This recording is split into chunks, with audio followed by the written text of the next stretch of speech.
Ahora sí. ¡Qué bueno!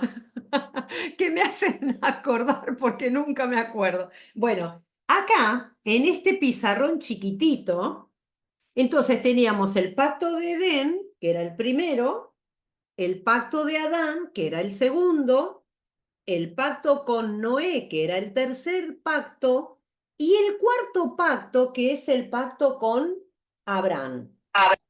Y cada uno de estos pactos tiene su correspondiente cita bíblica. ¿Por qué tiene su cita bíblica? Porque, bueno, la próxima clase, es decir, a partir del jueves les voy a enviar una evaluación que tiene que ver con estas primeras clases. Así nosotros ya vamos viendo, no vamos olvidando y vamos estudiando con mayor atención las primeras clases, ¿no? Entonces, el pacto con Abraham es el cuarto. Y resulta ser que en el pacto con Noé había una señal, la señal del arco iris. ¿Se refleja, hermanos, o hay ahí una incomodidad con el reflejo de la luz? ¿Se ve? Se ve, Se se ve. ve. Se ve. Bien. Y entonces después teníamos el pacto con Abraham, cuya señal era la señal de la circuncisión, había escrito yo, ¿no? Entonces, y acá tenemos las citas bíblicas. Por otra parte, aquí arriba, tengo el resto de las dispensaciones. Por ejemplo, estábamos en la dispensación de la promesa, que la vamos a terminar en esta noche, y vamos después a la quinta dispensación, que es la dispensación de la ley. Tenemos la sexta dispensación, que es la dispensación de la gracia, y tenemos la última dispensación, que es la dispensación del reino.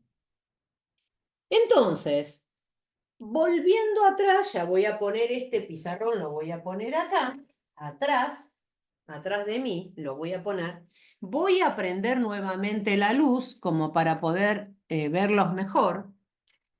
Y quiero recordar con ustedes cuáles eran estos puntos que nosotros teníamos que tener en cuenta en ese pacto con Abraham. ¿Por qué es importante que nosotros, hermanos, no olvidemos esto? Es muy importante porque dentro de esas promesas que Dios le hace a Abraham, algunas promesas, algunas partes de esas promesas se cumplieron, pero hay otra parte que todavía no se cumplió, se está cumpliendo, ¿no? Entonces, vamos a volver a recordar, entonces, ¿cuáles eran esas promesas? ¿Ustedes se acuerdan? No se La promesa atropellen, personal es que, no se la atropellen promesa todos, ¿eh? personal es que iba a ser una nación grande. Bien, que iba a ser una nación grande. Perfecto, sí, muy bien. La primera es, una de las promesas es esa, que Abraham en él iba a venir o iban a ser una nación, iba a ser una nación grande. ¿Qué más? Te bendeciré. Bien, una promesa personal, que iba a bendecirlo y que él iba a ser de bendición para todos los demás. ¿Qué más? Iba a engrandecer su nombre. Iba a engrandecer su nombre. Maravilloso este público que está acá, ¿eh? ¿Qué más? Y serás de bendición. Sí, bien. Te bendeciré y serás de bendición. Serás una Y nación serán, grande. ¿Qué más? y serán benditas todas las familias de la tierra. Bien, esa es muy, muy importante, esa parte de la promesa que se le hace a Abraham, que en él iban a ser benditas todas las familias de la tierra. Bueno, esa promesa se está cumpliendo. ¿Saben cuándo se está cumpliendo? Es una promesa continua. ¿Saben cuándo se está cumpliendo? ¿Qué se les ocurre? ¿Cuándo se cumple esto? Cuando aceptamos a Cristo en nuestro corazón. cada vez que una persona va aceptando al Señor en su corazón, se va cumpliendo esta promesa, que todas las familias de la tierra iban a ser bendecidas a través de esto. ¿De qué esto? ¿Qué fue lo importante acá de Abraham? ¿Y por qué nosotros somos descendientes de Abraham? ¿Qué fue acá lo importante? ¿Se acuerdan La fe, ustedes? profe. La fe. La fe, la fe. Tan importante es que ustedes se den cuenta, porque hermanos, yo creo que había hablado la clase pasada, que la mayoría de nosotros, aun cuando algunos nos predican desde el púlpito, a veces nos llevan a hacernos, por falta de conocimiento, no por falso maestro que es un lobo disfrazado de cordero, sino por falta de conocimiento. Decirnos que, por ejemplo, en la Biblia hay dos clases de salvación. Una que es la salvación por obras y otra es la salvación por la gracia. Y yo les había dicho que este Abraham, cuando creyó, dice la Escritura, y le fue contado por justicia, hasta ese momento no había estado la ley, porque la ley va a venir muchísimos años después con Moisés. Es decir, antes de que haya una ley, ya esa fe que tuvo Abraham en la promesa de la palabra de Dios, esa fe, entonces le fue ya contada por justicia. Entonces, después vamos a encontrarlo a Jesús, vamos a encontrarlo a Pablo, que va a decir que el justo por la fe vivirá y que tiene que ver con esto que pasó con Abraham. Entonces, hermanos, se está cumpliendo una parte de esta promesa, pero hay algo más que le prometió el Señor a Abraham, que lo hablamos la clase pasada. La descendencia. Le Sí, prometió tierra. la descendencia, y hay algo más que le prometió. Le prometió 10 ciudades o tierras para quedar a él. Le prometió una tierra. Ah. Le prometió tierra. La tierra prometida. Claro, le prometió una tierra, ¿no? Porque hasta ese momento, recuerden, hermanos, no estaba formada la nación de Israel. Acá hay una promesa que comenzó ¿dónde? Cuando Dios le dice a Abraham que deje a su tierra, que deje su parentela, que se fuera, que deje Ur de los caldeos y que se fuera al lugar donde el Señor lo iba a llevar. Ese lugar a la cual lo llevó es ¿cuál? Es Canaán. Canaán es la que después va a ser esta tierra prometida, la cual muchísimos años después, Moisés va a ir guiando al pueblo hacia la tierra prometida. El pueblo entra, nosotros sabemos que Moisés no entra a la tierra prometida, sino que la ve de lejos a la tierra prometida. Pero Abraham es el primero al cual Dios le hace la promesa de la tierra, le hace la promesa de la bendición personal y que en él iba a ser bendecido. Te bendeciré a quien te bendiga, y maldeciré a quien te maldiga. Le promete una descendencia, no solamente el hijo prometido o el hijo de la promesa, como nosotros lo conocemos, sino que también le va a prometer que descendencia, le va a prometer que de él iba a nacer gente, iba a venir gente, que después se cumplió. Sí, claro que sí. Después de la línea de Abraham va a venir el Señor Jesucristo, de la línea de Abraham, y le va a prometer el hijo personal, esta promesa, el hijo de la promesa. Y hermanos, entonces es muy importante que nosotros tengamos en cuenta este pacto con Abraham. Entonces ahora salgo del pacto con Abraham, que es lo que terminamos de ver aquí en el pizarrón, el pacto de Abraham y la base bíblica Génesis 12, Génesis 15, el versículo 1 y el 21, Génesis 17, 14. Esa es la base bíblica para el pacto. Y con la señal, ¿qué señal? La señal del pacto. ¿Cuál va a ser? La señal del pacto va a ser la circuncisión. Pero recuerden, la circuncisión, primero Abraham creyó. Después viene esta señal. ¿Por qué les hago esta aclaración y esta advertencia? Porque muchos van a decir, bueno, no, este pacto es un pacto de obras, es un pacto condicional. Él tenía que circuncidarse para que Dios le pudiera cumplir las condiciones. No, él creyó, Abraham creyó antes y la promesa le fue dada antes de la circuncisión. Tanto es que la circuncisión viene a realizarse cuando nosotros leemos la Escritura, vamos a ver que él se va a circuncidar el mismo día que se va a circuncidar su hijo Ismael. La promesa de tener un hijo, recuerden que fue hecha a los 75 años. Pasaron los años y no venían, y los años para tanto para él, para Abraham como para Sara, iban pasando los años, y la verdad que la promesa no se cumplía.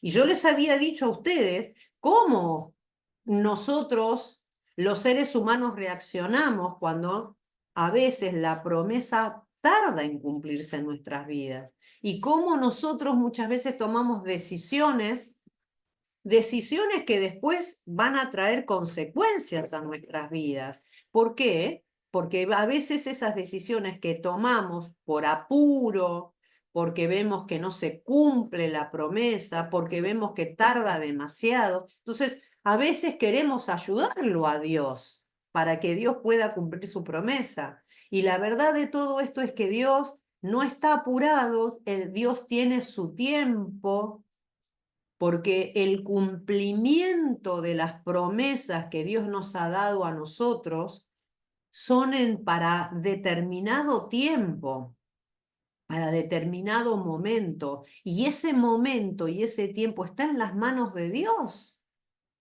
Nosotros tenemos promesas que son promesas que están en la Biblia para nosotros, promesas personales en la Biblia, pero hay otras promesas que son más personales todavía para cada uno de nosotros.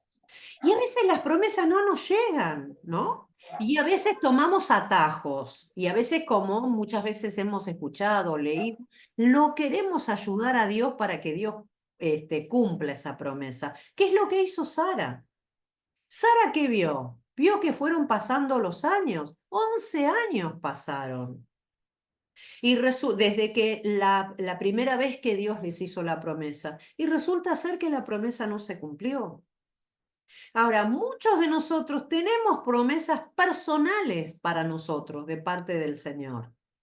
Personales. Las tenemos las que están en la Biblia, pero hay otras que son íntimas, personales. Sin embargo, no vienen.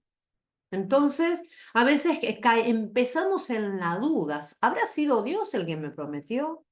¿Habrá sido el Señor o habrá sido una invención de mi corazón? ¿No?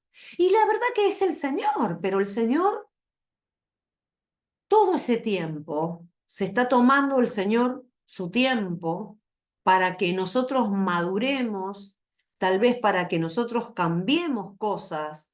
No lo sabemos, pero muchas veces el Señor parece que está tardando su promesa, pero no la tarda, sino que está esperando que nosotros esperemos y confiemos en Él, que Él ciertamente en el momento oportuno va a cumplir su promesa. Entonces, les decía, Abraham se va a circuncidar, primero creyó, vinieron las promesas, se va a circuncidar 11 años después. ¿En qué momento? Se va a circuncidar se va a circuncidar él cuando Dios le habla de esta señal, de ese pacto, se va a circuncidar él y se va a circuncidar Ismael. Y después, cuando pasan los años, cerca de los 99 años, es cuando recién nace el hijo de la promesa. Y este hijo de la promesa que sabemos que es Isaac, entonces este Isaac sí se va a circuncidar, va a ser circuncidado a los 8 días de nacido. Después Jesús también se va a circuncidar a los 8 días de nacido, porque eso después va a estar establecido en la ley. Pero hasta ese momento no había ley. No estaba esto prescripto en la ley. Recuerden, va a venir muchísimos años después, va a venir Moisés. Entonces, hermanos, ¿qué más tenemos que saber de la dispensación de la promesa? ¿Qué más tenemos que saber? Bueno, que Abraham, después de Abraham, va a venir Isaac, el hijo de la promesa, ¿no? Que Abraham va a tener a Ismael, va a tener 2 hijos. Ismael va a ser el padre ¿de quién? De las razas árabes, hermanos. El padre de las razas árabes va a ser Ismael. Y como les dije en la clase... ¿Sí? Discúlpenme, ¿la puedo interrumpir? Tengo Sí, una claro. duda. Sí, sí. En orden jerárquico, todas estas promesas que Dios le hizo a Abraham, ¿son todas iguales? Porque, por ejemplo, o hay promesas que se destacan. Usted, por ejemplo, nombró la de la nación grande, todo eso. ¿Se destacan esas entonces Son todas en las... la tierra? Sí, hermana, todas las sí, entiendo la pregunta que apunta. Todas las promesas que le hacen que le hace a Abraham son de la misma jerarquía. El tema de la misma jerarquía porque todas tienen cumplimiento. Lo que pasa, ¿por qué son de la misma jerarquía? Porque la promesa la dio Dios, la hizo el Señor. Él la hace. Como es un pacto, recuerde que acá las jerarquías, no hay jerarquías iguales entre Abraham y entre Dios. Acá el de mayor jerarquía es el Señor. El Señor es el que promete y el Señor es el que cumple.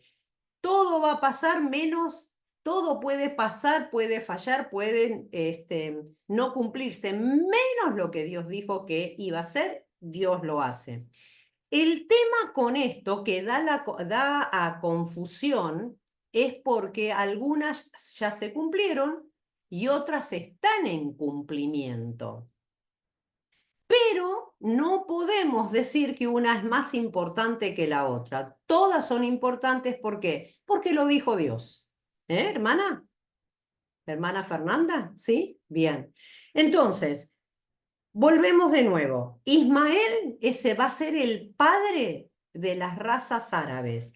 Si nosotros leemos con atención, cuando Agar, la madre de Ismael, ella se va para el desierto para morirse, ella y su hijo, porque Sara la echa. Recuerden ustedes, hermanos, leyendo la Biblia, vamos a encontrar que este Ismael también tiene una promesa de parte de Dios. Dios le promete a esta Agar respecto a Ismael. También de él iban a salir 12 príncipes, ¿no? Sin embargo, Abraham, no es el hijo de la promesa, no es Ismael el hijo de la promesa. Y de hecho nosotros vamos a ver que hasta la actualidad, entre los judíos y los árabes, siempre permanentemente hay problemas. De hecho, nosotros hemos visto, como dije la clase pasada, que uno de los últimos acontecimientos, ¿cuáles fueron? Y fueron estos perdón, creo que fue el 8 de octubre del año pasado, cuando irrumpe Hamás, ¿no? Este grupo de terroristas irrumpe en el territorio de Israel y mata a un montón de jóvenes que estaban en ahí parte del desierto, estaban haciendo una rave, estaban como en una, como en un baile, ¿no? No sé si ustedes tuvieron la oportunidad el año pasado de mirar estas imágenes. Los escucho. Sí, profe, sí, lo pudimos ver. ¿Lo pudieron ver? ¿Y se dieron cuenta, hermanos, por ejemplo, se dieron cuenta que tenían algunas imágenes estos jóvenes? ¿Lo vieron? Sí, pastora, era una fiesta electrónica, algo de eso, Era una y fiesta después electrónica. Sí, hermano. sacaban fotos, imágenes, videos y las pusieron en las redes también. Y la subieron a las redes, pero además era Sí. este ídolo que es este panzón, ese ídolo. El Buda. El Buda, sí, hermana. Sí, gracias, hermana. El Buda, claro. Ustedes no sé si vieron cuando pasan estas imágenes desde aquel momento. Ellos tenían un Buda gigantesco ahí, pero gigantesco, un tamaño muy, muy grande. Eso lo llevaron, ¿por qué? Porque se aceptaban jóvenes de distintas religiones, de distintos países, estaban ahí. Por lo tanto, bueno, cuando irrumpe estos terroristas, lo primero que hacen es, bueno, van a la casa con Z, van a la casa de algunos de estos jóvenes y los matan, y otros lograron escaparse, pero mataron muchísimos. Entonces, ¿de dónde viene todo este problema con estos árabes? Y bueno, viene, fíjense, ¿de dónde viene? Y viene de la misma línea de Abraham, porque si usted ve a los árabes, usted se va a dar cuenta que ellos reclaman también, los árabes, ser hijos de Abraham, ser hijos de Abraham. Pero claro, en este Dios que ellos van a creer no es el mismo Dios de los judíos, el mismo Dios nuestro. Ellos van a creer en otro Dios. Sin embargo, ellos dicen, además también, si nosotros recordamos, para eso estamos viendo esto de las dispensaciones, vamos a ver que Abraham desciende de qué hijo de Noé. ¿Se acuerdan? ¿De qué línea? ¿De cuál hijo descienden? Desciende Abraham.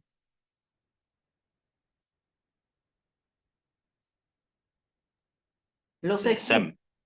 Claro, de Sem. De ahí viene, por ejemplo, cuando nos referimos a los judíos y el idioma, que es el hebreo que ellos hablan, nosotros nos referimos y decimos que ese idioma es de la lengua de ellos, es lengua de origen semítico, de Sem, semítico. Cuando pensamos en los árabes, en Ismael, hijo de Abraham, también la lengua de ellos es de origen semítico. ¿Por qué? Porque viene Abraham, el padre de Ismael, y Abraham, el padre de Isaac, desciende de uno de los hijos de Noé, que es Sem. Por eso las lenguas semíticas. Entonces, mis queridos hermanos, ¿qué más podemos decir acerca de esta dispensación de la promesa? Vamos a decir que viene Abraham, el hijo de la promesa, Isaac. Vamos a ver que de Isaac después se va a casar con esta Rebeca, y vamos a ver que Rebeca va a tener mellizos, hijos mellizos.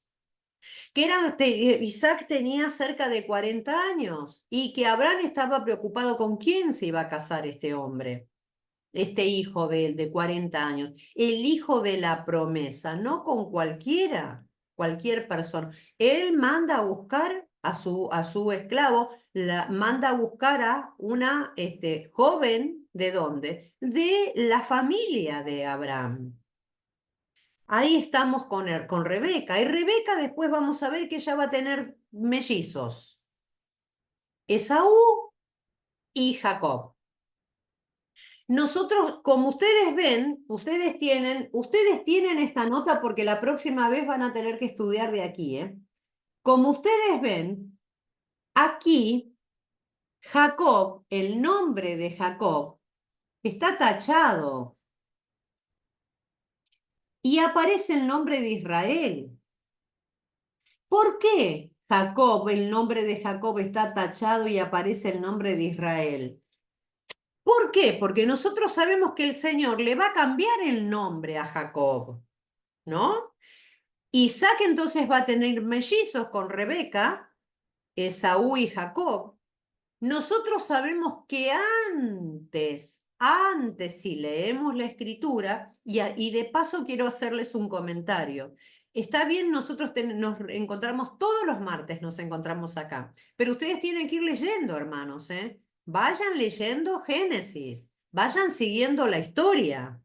Porque recuerden que al ser un panorama, ciertos puntos nos vamos a quedar y a otros puntos los vamos a pasar por alto, pero ustedes, para que ustedes puedan enriquecer su lectura y su conocimiento del Antiguo Testamento, lo que tienen que hacer es seguirla leyendo.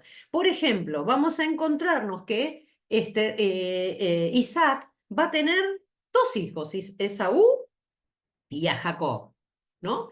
Y sabemos que antes de que pase este engaño, porque sabemos que la escritura a nosotros nos va a decir que Jacob era un mentiroso, era un manipulador, ¿no? Y que él deseaba tener la primogenitura. ¿Por qué? ¿Por qué? Porque eran bendecidos, en el pueblo de Israel eran bendecidos los primeros hijos, los hijos varones, el hijo mayor, era el que recibía, recuerden que los patriarcas de aquella época bendecían a sus primeros hijos, varones, no así con las mujeres, aunque fuera la mayor, sino que eran los hijos varones, bendecían a sus hijos. Y acá el primero en nacer había sido Esaú.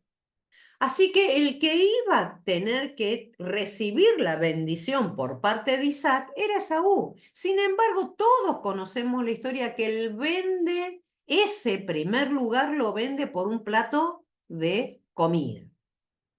Entonces se va a hacer de esta bendición del hijo mayor, se va a hacer Jacob.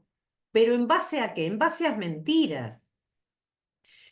Y hermanos, vamos a saber que después, que era mentiroso, Jacob, que era un mentiroso, después también él es engañado y es estafado por el padre de estas mujeres que él quería, a esta Raquel que él quería, ¿no? Si no me equivoco, Raquel. Entonces, estas dos hermanas, Lea y Raquel, ¿no? Entonces, el padre de estas dos mujeres lo va a engañar a Jacob. Claro, uno tiene que leer la historia, ¿no? ¿Y por qué está tachado acá? ¿Por qué ustedes lo tienen tachado? ¿Por qué? Porque vamos a encontrarnos más adelante en el libro de Génesis que acá hay como una pelea, ¿no? Con que en esa pelea con este ángel que va a proponer Jacob, y que Jacob va a pelear con este ángel y le va a decir, yo no te voy a dejar ir hasta que no me bendiga, quiero tu bendición, quiero tu bendición. Bueno, a partir de ahí el nombre de Jacob va a ser cambiado y entonces se le va a poner este nombre nuevo, el nombre de Israel. Israel va a ser el nombre de la nación que después va a nacer. Se va a llamar así Israel. Entonces, cuando nosotros vemos en la Biblia, en el Antiguo Testamento, vemos a los profetas como Jeremías, Isaías y todo eso, vamos a vamos a leer, mejor dicho, hablándole a Israel. Este Israel, el nombre que va a recibir Jacob es Israel, y este nombre es el que se le va a asignar ¿a quién? A esta nueva nación, ¿no? El nombre de Jacob. Entonces, ¿quién es este Jacob? Va a ser el que va a recibir la herencia, va a ser el suplantador, el que suplanta a su hermano Esaú. Por eso se cambia el nombre de Jacob, porque Jacob quería decir suplantador. Lo va a suplantar a su hermano en base a que a engaños, a aprovecharse de su hermano que venía con hambre del campo. Se va a aprovechar de su padre, de Isaac, que ya no tenía buena vista. Parece ser que uno era más velludo, dice la escritura, Esaú era más velludo, el otro era un lampiño, ¿no? Se va a poner esa piel de corderito, ¿para qué? Para que el padre, Isaac, que ya no veía bien, al palparlo, sintiera algo suavecito, como el vello del cuerpo de Esaú. Entonces, no solamente este suplantador Jacob va a engañar a su hermano, va a engañar a su padre. ¿Y saben por quién? ¿Quién era la que lo alentaba en todo esto? ¿Quién era? La madre. La madre. La madre era quien alentaba a su hijo menor, lo alentaba. Pero hay algo que nosotros no tenemos que perder de vista, hermanos. Y es que antes de que Esaú y Jacob nacieran, ya había una promesa de parte de Dios. Porque Dios, cuando Raquel está embarazada, Raquel ella decía, bueno, yo siento acá en mi vientre como que hay una pelea, algo, movimientos en su vientre, ella sentía al estar embarazada. Y ella tiene acá Dios da acá y habla y dice algo, una palabra profética. ¿Cuál es esta palabra? Que el mayor serviría al menor. Antes que nacieran estos mellizos, ya hay una promesa, que este mayor, Esaú, iba a servir al menor. Ahora, ¿podemos decir nosotros que en cumplimiento de esta promesa Jacob hace todo lo que hizo? ¿Mintió, engañó, todo eso? No, no podemos decir. Su naturaleza fue esa. Y que parece haber llevado a que se cumpla esta promesa que Dios había, esta profecía que Dios había dicho cuando ellos todavía no habían nacido y estaban en el vientre de su mamá. Entonces, de alguna manera, seguramente, si no hubieran manipulado a Jacob, si no hubiera hecho todo lo que hizo, seguramente la promesa se iba a cumplir. ¿Por qué? Porque Dios lo había dicho. Sin embargo, vamos a ver acá que este Jacob hace todo lo que hace. ¿Por qué? ¿Dios fue el autor de toda esta mentira, de este engaño? No, de ninguna manera. Dios sabe, Dios sabe, Dios en su omnisciencia sabía que esto iba a pasar. Que este menor iba a ser mayor que su hermano mayor y que de este hermano menor iban a venir las 12 tribus, porque este Jacob, al cual se le cambia el nombre a Israel, vamos a ver que este Jacob va a tener 12 hijos y estos 12 hijos va a ser el fundamento de esta nación que después se iba a formar. ¿No? Entonces, este Jacob va a tener 12 hijos y ustedes ahí tienen los nombres. Acá están los nombres de los 12 hijos. ¿Y qué va a pasar con estos 12 hijos?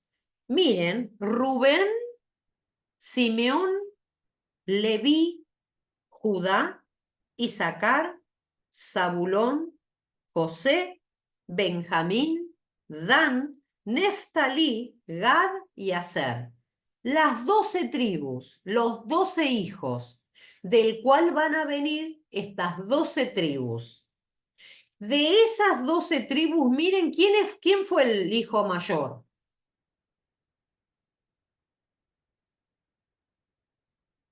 ¿Lo pueden ver? Rubén. Sí, Rubén. Rubén. Sin embargo, cuando nosotros miramos y leemos la Biblia con atención, vamos a ver que cuando está a punto ya de morir Jacob, el padre, el viejo, está por morir, ya viejo, ya grande de edad, está por morir, una de las costumbres que había en esa época, ¿cuál era? Que este padre llamaba a cada uno de sus hijos por orden de nacimiento, por orden de edad, y el mayor era bendecido. Sin embargo, hermanos, si usted lee con atención, no es bendecido como hijo mayor, no es bendecido Rubén. No es bendecido. ¿Por qué? Porque Rubén había hecho algo, que era acostarse con, si recuerdo bien, acostarse con una de las mujeres que había tenido Jacob, o una de las siervas de Jacob. No recibe la bendición. Tampoco Simeón, que era el segundo hijo. Tampoco va a recibir la bendición Leví. ¿Saben quién va a recibir la bendición como hijo mayor? ¿Quién va a ser? ¿Se acuerdan? Judá. Judas. Judá. Judá es el que va a recibir la bendición como hijo mayor y no Rubén, que fue el mayor. Después vamos a ver que la tribu de Rubén, vamos a ver que cuando Moisés va avanzando en el desierto y va a querer llegar a la tierra prometida, vamos a ver que antes de cruzar el río Jordán, Rubén se va a quedar de este lado del Jordán y no va a entrar directamente a Canaán. Se va a quedar Rubén, se va a quedar su hermano y se va a quedar media tribu de Manasés. Se va a quedar de este lado de el Jordán. Y van a entrar el resto de las otras tribus, de los otros hermanos, tribus ya, van a entrar a la tierra prometida. Pero ¿qué hace Josué? ¿Qué hace Moisés? Moisés le dice y lo hace prometer a Rubén, a Simeón y a la media tribu a la media tribu que queda de este lado del Jordán, le va a hacer prometer que iba a ayudar y que iba a pasar del otro lado del Jordán a ayudar a sus hermanos a conquistar la tierra. Y una vez que sus hermanos conquistaran toda la tierra prometida, entonces él, su hermano y la otra media tribu iban a volver a este lugar que Moisés les había asignado por pedido de ellos. Rubén había pedido, yo no quiero entrar a la tierra prometida del otro lado del Jordán, yo me quiero quedar antes del Jordán. Y Moisés le otorga eso. Después vamos a ver con el tiempo, con el paso de los siglos, que esa tribu después se perdió, ¿no? Se fue perdiendo, lo vamos a ver más adelante. Entonces, ¿y por qué es importante esta bendición que este padre, este patriarca, Israel o Jacob, le va a dar a Judá? ¿Por qué es importante? Porque si ustedes miran, hermanos, en el material que ustedes tienen, la línea roja esta va a seguir y va a pasar por Judá. Es la línea de sangre, como le llamamos desde el primer día. Va a pasar por Judá. Y de la línea de sangre de Judá, ¿quién va a venir? ¿Hermano Hugo? El Salvador. Jesús. Va a venir el Jesús. Salvador. Claro, va a venir el Salvador. Entonces, miren, hermanos, qué importante es que nosotros podamos tener esta visión panorámica del Antiguo Testamento. Entonces, Abraham engendró a Isaac, el hijo de la promesa. Isaac va a engendrar ¿a quién? A Esaú, y a Jacob, pero el elegido va a ser Jacob. Que Jacob, a pesar de sus mentiras y todo eso, y su manipulación y ser suplantador, porque suplantó a su hermano al recibir la bendición como si fuera el hijo mayor, de este Jacob, que ya el Señor tenía planes antes de que nacieran. Estaban en la panza de su madre, ya había una bendición, que el mayor iba a servir al menor, a Jacob. Entonces, de este Jacob van a venir estos 12 hijos. Bueno, y van a pasar los años. Estos hijos van a tener historia, una historia particular. Miren ustedes que el hijo número 7, el séptimo hijo de Isaac, va a ser José. El séptimo hijo. Ustedes tienen esto, espero que lo tengan, porque es importante que lo estudien. El séptimo hijo va a ser José. Todos nosotros vamos a conocer que los hijos van a tener una historia particular, los hijos de Jacob, particularmente José. ¿Cuál es la historia de José? Que José era el hijo menor, uno de los hijos que viene, dice la escritura, el hijo casi como siendo muy anciano Jacob. Viene José. José, Benjamín. Y dice la escritura que este José, la escritura nos cuenta a nosotros que parece ser que ya venía de familia, que la familia, los padres o las madres tuvieran cierto favoritismo por algunos hijos más que de otros. Cosa que está mal. Cosa que está mal. Vamos a ver que Rebeca tenía favoritismo, o digamos en cierto modo la cómplice de las cosas que hacía Jacob, era Rebeca. Y Isaac tenía favoritismo por su hijo mayor, por Esaú. Cuando después pasan los años y este Jacob tiene a sus hijos, Jacob también va a tener favoritismos. ¿Por quién? ¿Favoritismo por quién? Por José era uno de ellos. Tanto que la escritura a nosotros nos dice que él tenía una túnica de colores, una túnica que lo distinguía de los otros jóvenes. Y este favoritismo de Jacob sobre José va a despertar en el resto de sus hermanos. ¿Qué va a despertar? Va a despertar una envidia. Va a despertar Celos. un malestar. ¿Cómo? Celos. Va a despertar, sí, va a despertar en el resto de sus hermanos celos. ¿Por qué? Porque este padre tenía este favoritismo por él, ¿no? Y muchas veces en la vida real también ocurren estas cosas, que no debería ser, ¿no? Que algunos padres o algunas madres tienen favoritismo por algunos hijos. Y uno dice, bueno, no, para mí todos mis hijos son iguales. Pero bueno, a veces pasa que hay algunos favoritismos.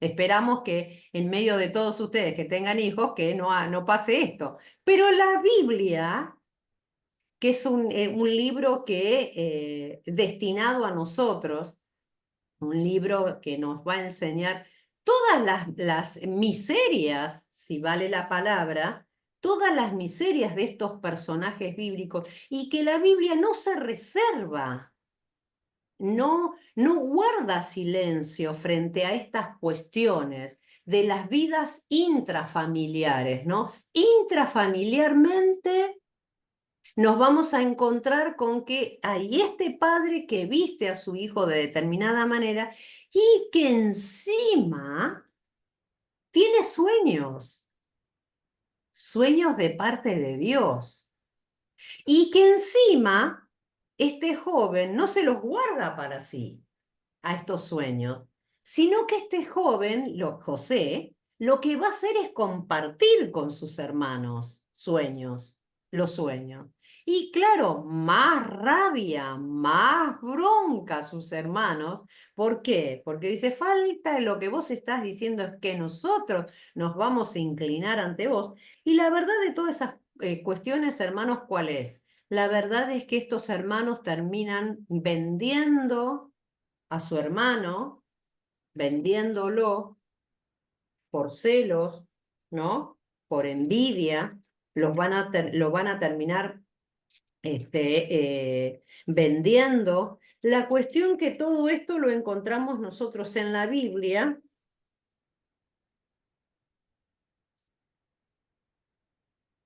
En el capítulo 37 de Génesis, donde va a decir el capítulo 37, habitó Jacob en la tierra donde había morado su padre, en la tierra de Canaán. Esta es la historia de la familia de Jacob. José, siendo de edad de 17 años, apacentaba las ovejas con sus hermanos, y el joven estaba con los hijos de Bila y con los hijos de Silpa, mujeres de su padre, e informaba José a su padre la mala fama de ellos.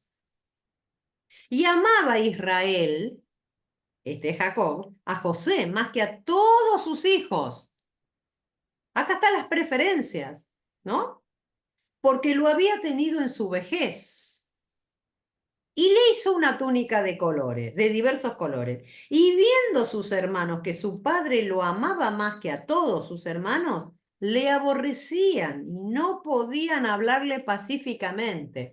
Fíjese este drama intrafamiliar. A los gritos. No le hablaban pacíficamente, ¿no? Los celos. Miren estas cuestiones que se generan, a veces los mismos padres generan dentro de la familia. Y soñó José un sueño y lo contó a sus hermanos, y ellos llegaron a aborrecerle más todavía. Y él les dijo, oíd ahora este sueño que he soñado. He aquí que atábamos manojos en medio del campo, y aquí que mi manojo se levantaba y estaba derecho, y que vuestros manojos estaban alrededor y se inclinaban al mío. Fíjense la bronca que le tenían, los celos que le tenían, vestido de una manera distinta, conocían que su padre lo favorecía y lo amaba, dice acá la escritura, más que al resto de ellos. Encima va y le cuenta, le relata este sueño. Y le respondieron en el versículo 8, y le respondieron sus hermanos, ¿reinarás tú sobre nosotros o señorearás sobre nosotros? Y le aborrecieron aún más a causa de sus sueños y de sus palabras. Soñó aún otro sueño, dice el versículo 9, y lo contó a sus hermanos otra vez. Evidentemente, este joven de 17 años no se daba cuenta, ¿no? Tuvo una reacción con su primer sueño, pero evidentemente seguía siendo inocente no se daba cuenta. Y lo contó, dice a sus hermanos, diciendo, he aquí que he soñado otro sueño, y aquí que el sol y la luna y 11 estrellas otra vez se inclinaban a mí. Entonces, fíjense, hermanos, si lo contó a su padre y a sus hermanos, y su padre le reprendió y le dijo, ¿qué sueño es este que soñaste? ¿Acaso vendremos yo y tu madre y tus hermanos a postrarnos en tierra ante ti? Y la verdad que sí. Y la verdad que sí, ¿no? Nosotros sabemos que dice la historia acá, la historia va a decir, nos va a contar que lo vendieron. Dice, y sus hermanos, el versículo 11, y sus hermanos le tenían envidia, mas su padre meditaba en esto. Después fueron sus hermanos a apacentar las abejas de su padre, perdón, las ovejas de su padre en Siquem, y dijo Israel a José, tus hermanos apacientan las ovejas en Siquem, ven y te enviaré a ellos. Y él respondió, heme aquí. Es decir, los hermanos estaban trabajando y él no, él estaba en la casa. Más bronca para los hermanos. E Israel le dijo, ve ahora, mira cómo están tus hermanos y cómo están las ovejas, y tráeme la respuesta. Es decir, como diríamos en criollo, el hermano era un soplón, ¿no? Los escucho. ¿Era un soplón? Sí, re buchón. Y en mi Era un barrio se dice de otra manera. Claro, claro. Entonces, fíjense, hermanos, dice, y lo envió del valle de Hebrón y llegó a Siquem, el 15, y lo halló un hombre andando él errante por el campo, y le preguntó a aquel hombre diciendo, ¿qué buscas? Y José respondió, busco a mis hermanos, te ruego que me muestres dónde están apacentando. Aquel hombre respondió, ya se han ido de aquí, y yo les oí decir, vamos a Dotán. Entonces José fue tras de sus hermanos y los halló en Dotán. Cuando ellos lo vieron de lejos antes que llegara cerca de ellos, conspiraron contra él para matarle. Y dijeron el uno al otro, y aquí viene el soñador. Ahora pues venid y matémosle y echémosle en una cisterna y diremos alguna mala bestia lo devoró y veremos qué será de sus sueños. Cuando Rubén oyó esto, que era el mayor, lo libró de sus manos y dijo, no lo matemos.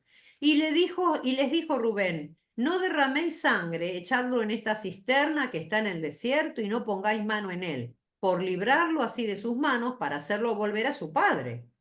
Sucedió pues que cuando llegó José a sus hermanos, ellos quitaron a José su túnica, la túnica de colores que tenía sobre sí, y le tomaron y le echaron en la cisterna, pero la cisterna estaba vacía, no había en ella agua.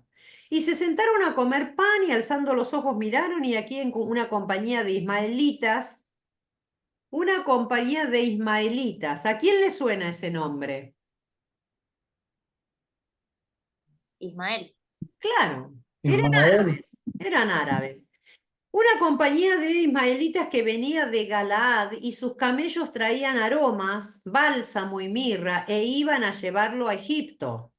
Entonces Judá dijo a sus hermanos, ¿qué provecho hay en que matemos a nuestro hermano y encubramos su muerte? Venid y vendámosle a los ismaelitas y no sea nuestra mano sobre él, porque él es nuestro hermano, nuestra propia carne. Y sus hermanos convinieron con él. Y cuando pasaban los madianitas mercaderes, sacaron ellos a José de la cisterna y le trajeron arriba y le vendieron a los ismaelitas por 20 piezas de plata y llevaron a José a Egipto.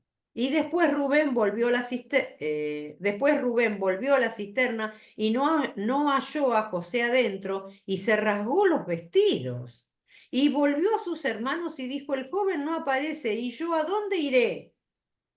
Entonces tomaron ellos la túnica de José y degollaron un cabrito de las cabras y tiñeron la túnica con la sangre y enviaron la túnica de colores y la trajeron a su padre y dijeron, esto hemos hallado, reconoce ahora si esta es la túnica de tu hijo o no. Y él la reconoció y dijo, la túnica de mi hijo es. Alguna mala bestia lo devoró, José ha sido despedazado. Entonces Jacob rajó sus vestidos y puso cilicio sobre sus lomos y guardó luto por su hijo muchos días. Y se levantaron todos sus hijos y todas sus hijas para consolarlo, mas él no quiso recibir consuelo y dijo, descenderé enlutado a mi hijo hasta el Seol, y lo lloró su padre. Y los madianitas lo vendieron en Egipto a Potifar, oficial de Faraón, capitán de la guardia. Bueno, hermanos, entonces, para darle fin a esta dispensación de la promesa, lo que nosotros tenemos que saber es que cómo sigue esta historia. Él es vendido y va a parar a Egipto. Nosotros sabemos después qué pasó con la mujer de Potifar. Nosotros después sabemos que él ha ido a la cárcel. Después nosotros sabemos que él encuentra en la cárcel a otro, un panadero y alguien que era el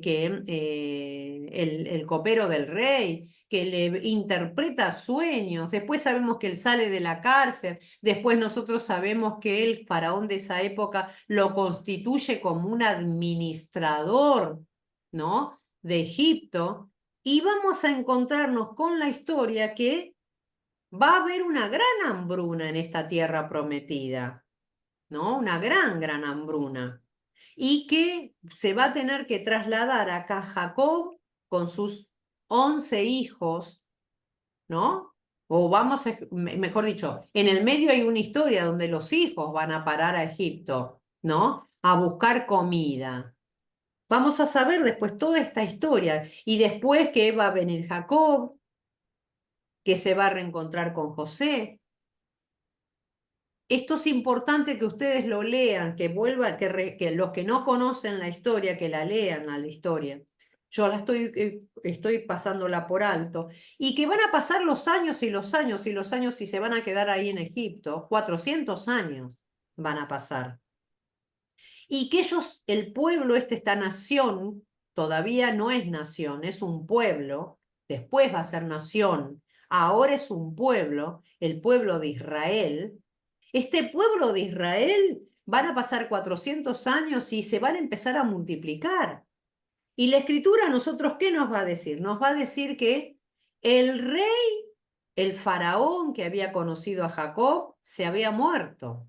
Que pasaron los años, muchos años, y que este nuevo faraón que estaba en Egipto no lo conoce, pero sí ve un peligro en estos israelitas, que los israelitas se multiplicaban en número. ¿Y cuál es el miedo? El miedo, esta gente va a crecer tanto, se va a multiplicar, que van a venir ellos y van a venir a querer someternos a nosotros, en nuestro propio país, en nuestra propia nación, ¿no? Y los va a esclavizar. Todos nosotros tendríamos que leer la historia de cómo esta dispensación de la promesa va a terminar con la esclavitud de este pueblo de Dios, la esclavitud de estos descendientes. Hermana Diego, Sí, una preguntita. sí, Cuando vienen esos años de vaca flaca, vamos a decir, que sí, había hambre, sí, las ellos vacas. estaban en la tierra de Canaán, Sí, en la tierra prometida.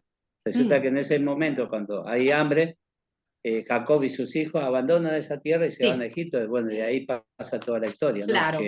Que José tenía amistad con el faraón, pero después pasa el tiempo, muere ese faraón y empiezan a desconocer al pueblo. Y bueno, ahí viene toda la historia, ¿no? Sí, hermano. Y después, Así. bueno, la promesa de la tierra prometida es para ir de vuelta cuando sale el pueblo al desierto, bueno, a entrar de vuelta con la tierra prometida, Canaán. Así es. Estos 400 años que van a pasar, que van a pasar aquí en Egipto, en ese Egipto, nosotros sabemos cuál es la historia. La historia va a ser que van a ser acá Moisés. Que este rey de Egipto, este faraón de Egipto, ¿qué es lo que va a hacer? Como dice el hermano Oscar, va a provocar que los hijos varones de las hebreas que fuesen muertos. Vamos a encontrar cómo la madre de Moisés lo pone en ese canasto, ¿no?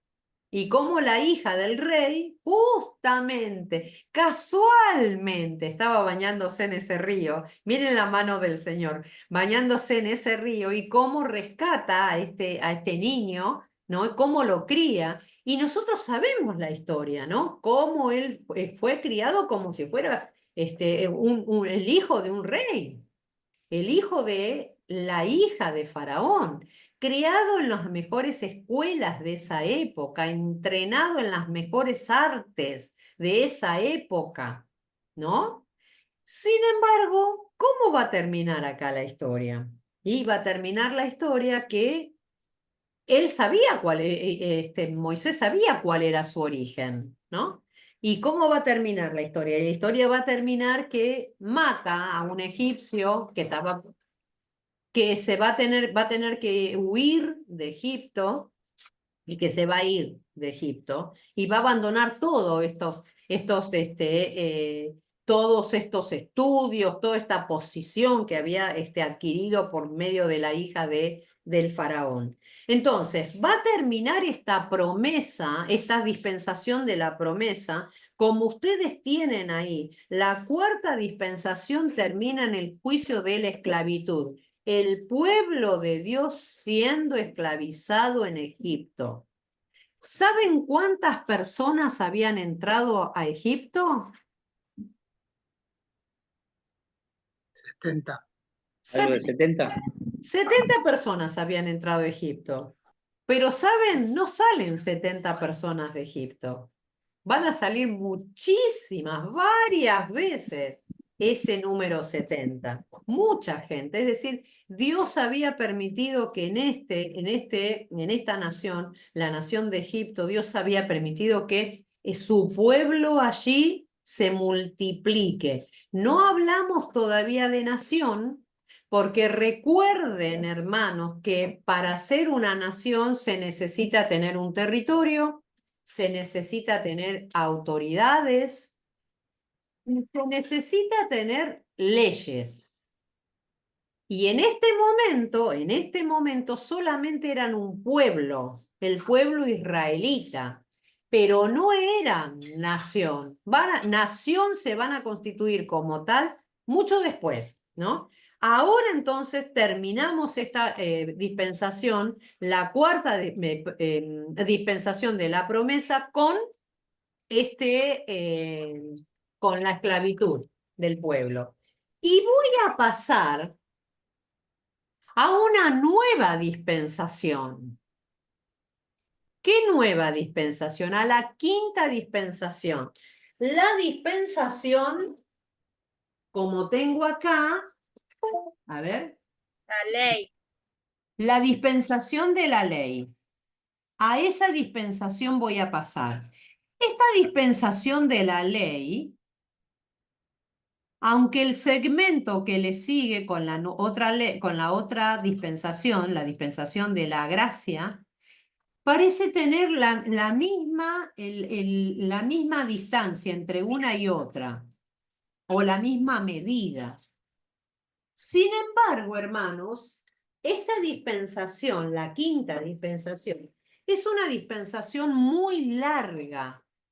Es un periodo de tiempo que va a abarcar muchos acontecimientos. Tanto es los acontecimientos que van a corresponder a esta dispensación, que vamos a empezar con Moisés. La dispensación de la ley comienza con Moisés y va a terminar, ¿saben cuándo va a terminar esta dispensación? Va a terminar con la ascensión del Señor Jesús al cielo. Comienza con Moisés, la dispensación de la ley, y la ley va a terminar con Jesús ascendiendo al cielo. Y después que Jesús asciende al cielo, van a pasar 10 días aproximadamente, y nos vamos a encontrar con que los discípulos, en el libro de los Hechos, los discípulos están reunidos, están orando, y viene el Espíritu Santo, y en esa venida del Espíritu Santo comienza la sexta dispensación, que es la de la gracia o de la iglesia, ¿no? Pero fíjense todo lo que abarca esta quinta dispensación. Comienza con Moisés, sigue con Josué, con los jueces, con los reyes. Va a seguir después cuando el reino se divide, ¿no? Después de Salomón el reino se va a dividir en dos reinos. Va a pasar del reino de Jeroboam y Roboam, va a pasar ¿a dónde? Va a pasar a que tanto el reino del norte se va a ir, lo van a llevar cautivo a Siria, el reino del sur va a ir cautivo a Babilonia, van a pasar todos los libros de las profecías que tenemos nosotros, Isaías, Jeremías, Amós, Nahum, Miqueas, va a pasar. Después nos vamos a encontrar en esta dispensación de la ley, nos vamos a encontrar que los que fueron en cautiverio van a volver. y van a volver. Y después van a volver y van a reconstruir el templo. Nehemías va a reconstruir los muros de Jerusalén.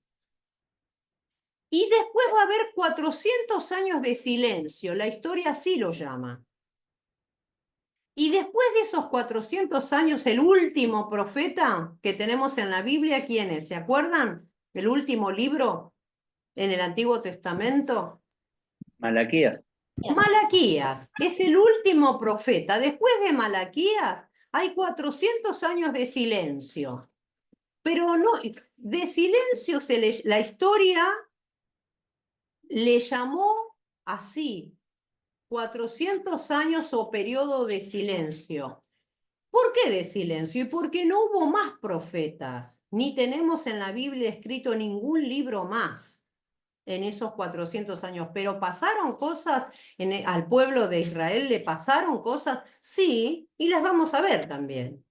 Y después, esta quinta dispensación de la ley va a comenzar con la historia de Jesús, el nacimiento, la anunciación de Jesús, el nacimiento de Jesús, el bautismo de Jesús, el ministerio de Jesús, la entrada triunfal de Jesús.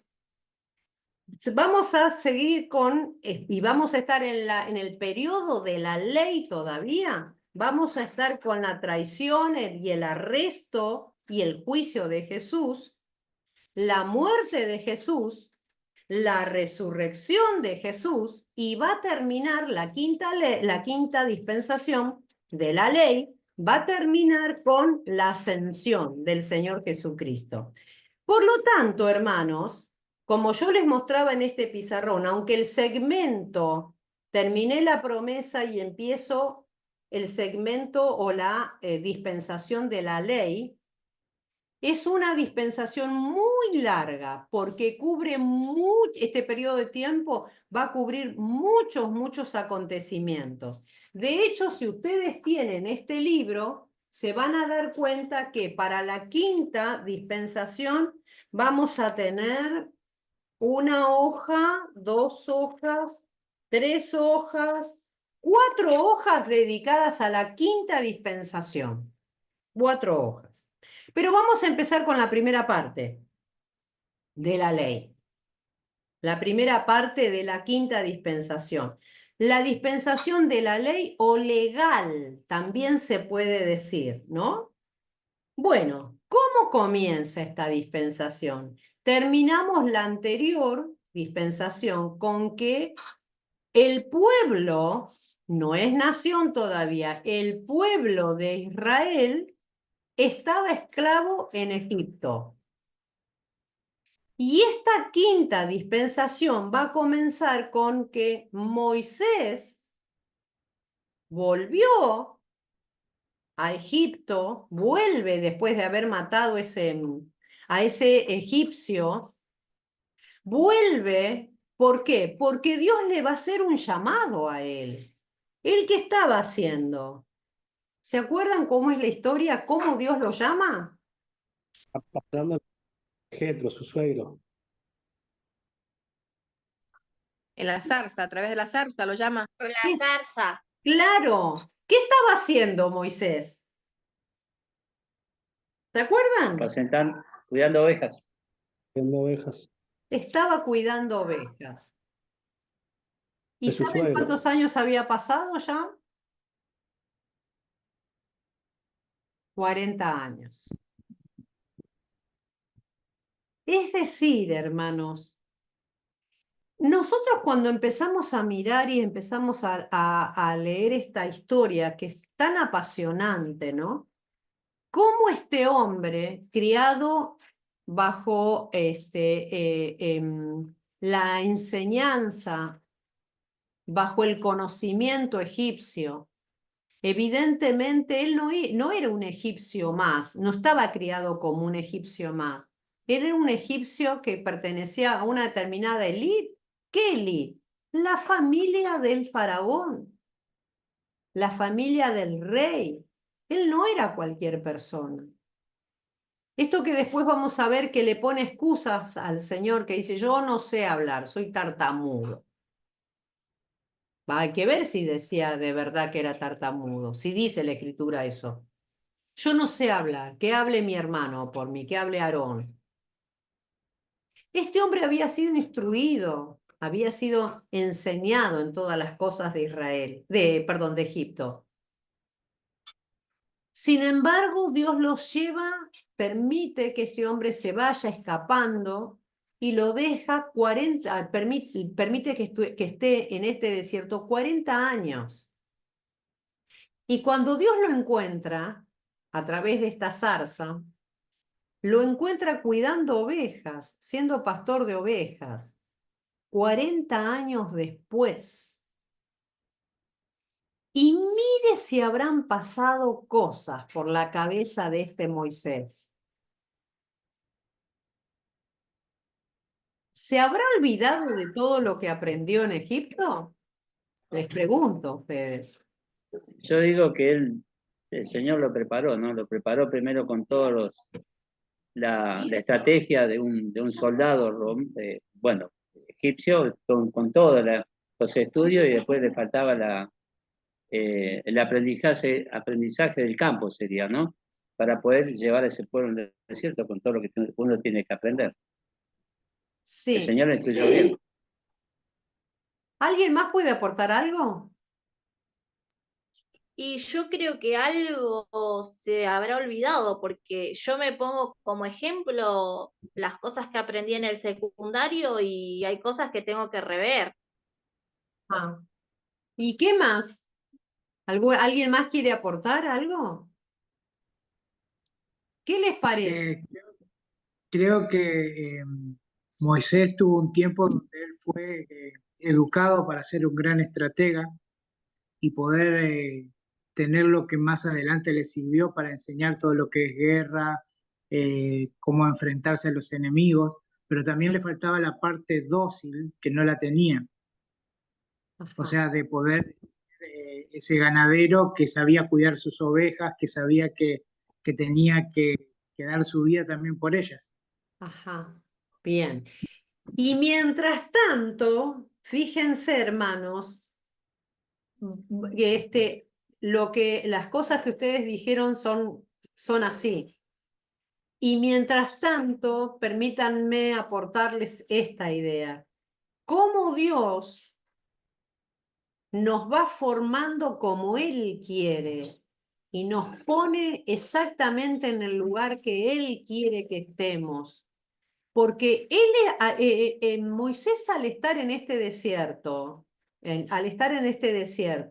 evidentemente se tuvo que haber despojado de todo aquello que aprendió, de todo aquello que vivió.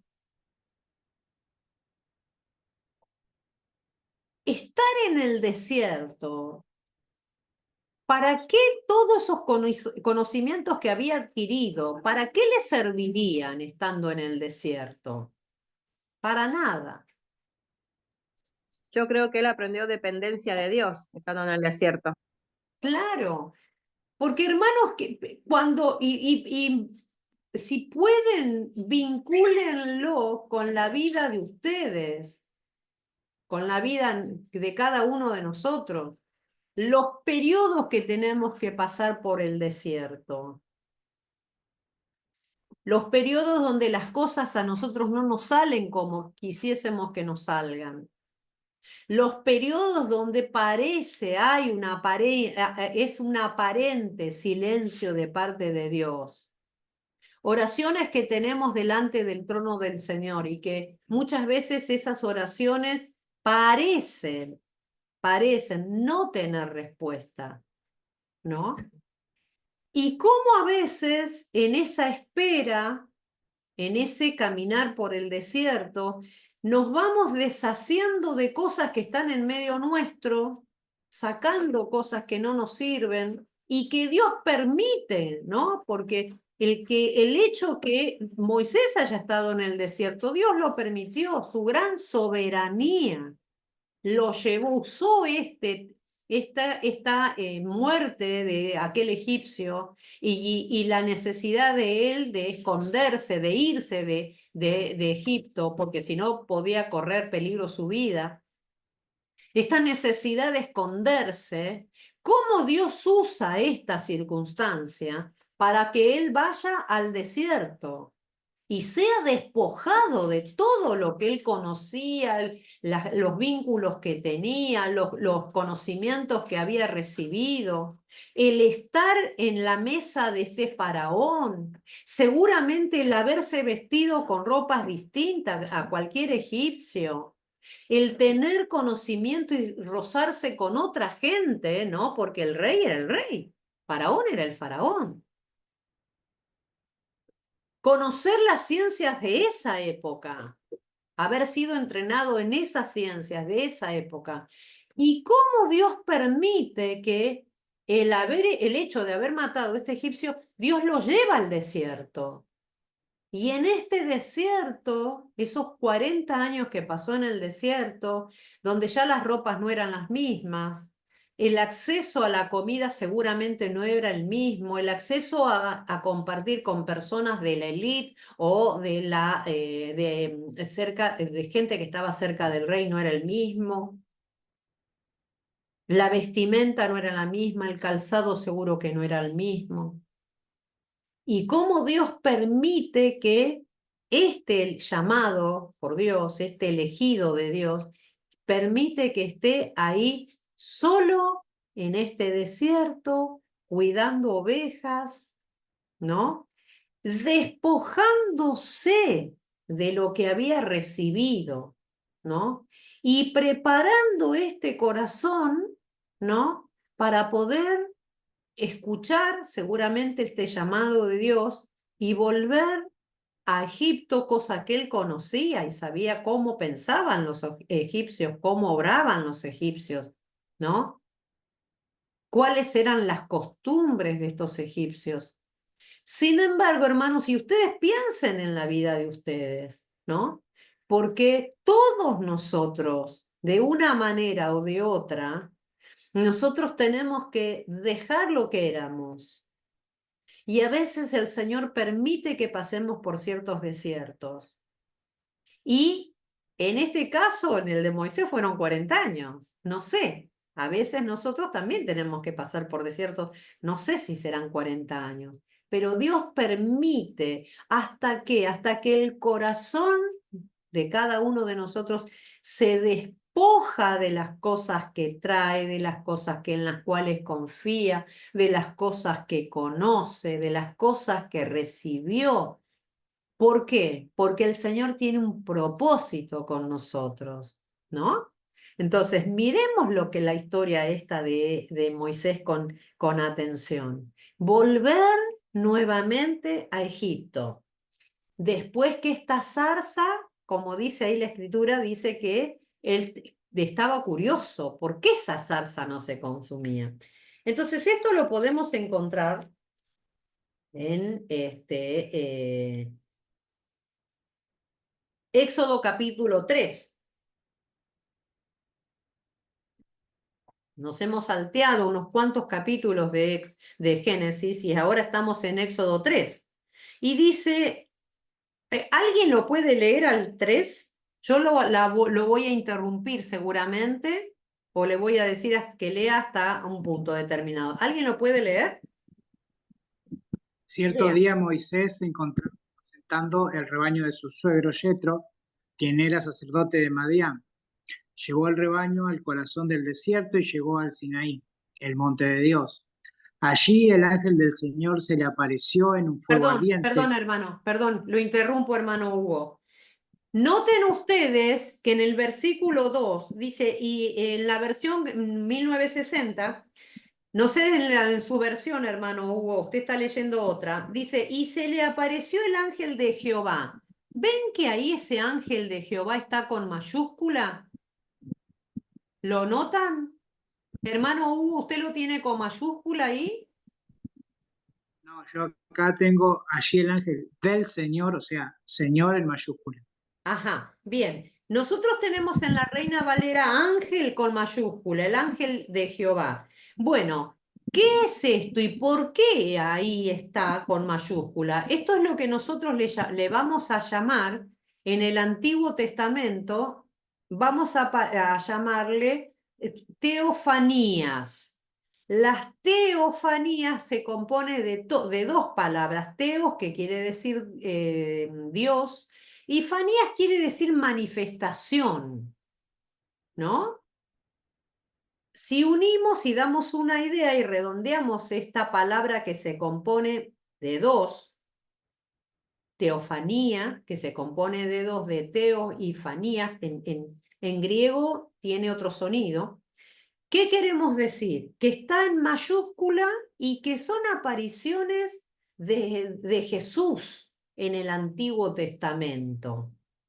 Teofanías, apariciones de Jesús en el Antiguo Testamento. No está identificado con el nombre Jesús, sino que aparece como el ángel de Jehová, y este ángel de Jehová en este caso está con mayúscula, porque después vamos a ver que aparecen, o en otras partes de la Biblia aparecen ángel de Jehová, pero este ángel con minúscula. Pero en este caso en particular, al estar con mayúscula, es una teofanía, es una aparición de Jesús en el Antiguo Testamento, o una manifestación de Dios, y veamos cómo es que se manifiesta. Siga leyendo, hermano Hugo, y disculpe la interrupción. Hermana Diega, Sí, consulta. sí. Porque ahí estaba leyendo distintas versiones y hay algunas que dice que llegó hasta el Horeb y otros que hasta el Sinaí. ¿Cuál es la diferencia en el territorio? Es el mismo. Es el mismo nombre. Dos nombres para lo mismo, hermano. Dos nombres para lo mismo, ¿eh? Yo estaba pensando que uno era una montaña y el otro era un desierto. Sí, es lo mismo, hermanos. Dos nombres distintos para lo mismo. Por eso tienen una versión que menciona Sinaí, en otro le dice Horeb. Pero es lo mismo, ¿eh? Listo, gracias. Por nada, mi hermano. Siga, hermano Hugo. Bien. Allí el ángel del Señor se le apareció en un fuego ardiente en medio de una zarza. Moisés se quedó mirando lleno de asombro porque aunque la zarza estaba envuelta en llama, no se consumía. Esto es increíble, se dijo. ¿Por qué esa zarza no se consume? Tengo que ir a verla de cerca. Cuando el Señor vio que Moisés se acercaba para observar mejor, Dios lo llamó desde el medio de la zarza. Moisés, Moisés, aquí estoy, respondió él. No te acerques más, le advirtió el Señor. Quítate las sandalias porque estás pisando tierra santa. Yo soy el Dios de tu padre, el Dios de Abraham, el Dios de Isaac y el Dios de Jacob. Cuando Moisés oyó esto, se cubrió su rostro porque tenía miedo de mirar a Dios. Luego el Señor le dijo, ciertamente he visto la opresión que sufre mi pueblo en Egipto. He oído sus gritos de angustia a causa de la crueldad de sus capataces. Estoy al tanto de su sufrimiento. Por eso he descendido para rescatarlos del poder de los egipcios, sacarlos de Egipto y llevarlos a una tierra fértil y espaciosa. Es una tierra donde fluye leche y miel, la tierra donde actualmente habitan los cananeos, los hititas, los amorreos, los fereceos, los heveos y los jebuseos. Mira, el clamor de los israelitas me ha llegado y he visto con cuánta crueldad abusan de ellos los egipcios. Ahora ve porque te envío al faraón. Tú vas a sacar de Egipto a mi pueblo Israel. Pero Moisés protestó. ¿Quién soy yo para presentarme ante el faraón? ¿Quién soy yo para sacar a Egipto del pueblo de Israel? Dios contestó, yo estaré contigo y esta es la señal para ti de que yo soy quien te envía. Cuando haya sacado de Egipto al pueblo, de Egipto al pueblo, adorarán a Dios en este mismo monte. Pero Moisés volvió a protestar. Si voy a la israelita y le digo, el Dios de sus antepasados me ha enviado a ustedes, ellos me preguntarán, ¿y cuál es el nombre de ese Dios? Entonces, ¿qué le responderé? Dios le contestó, yo soy el que soy. Dile esto al pueblo de Israel. yo soy, me ha enviado a ustedes. Dios también le dijo a Moisés, así dirás al pueblo de Israel, Yahvé, el Dios de sus antepasados, el Dios de Abraham, el Dios de Isaac, el Dios de Jacob, me ha enviado a ustedes. Este es mi nombre eterno, el nombre que deben recordar por todas las generaciones. Ahora ve y reúne a los ancianos de Israel y diles, el Señor, el Dios de su antepasado, el Dios de Abraham, de Isaac y de Jacob, se me apareció y me dijo, he estado observando de cerca y veo el trato que reciben de los egipcios. Prometí rescatarlo de la opresión que sufren en Egipto. Lo llevaré a una tierra donde fluyen la leche y la miel, la tierra donde actualmente habitan los cananeos, los hititas, los amorreos, los fereceos, los heveos y los jebuseos. Los ancianos de Israel te aceptarán tu mensaje. Entonces tú y los ancianos se presentarán ante el rey de Egipto y le dirán, el Señor, Dios de los hebreos, vino a nuestro encuentro.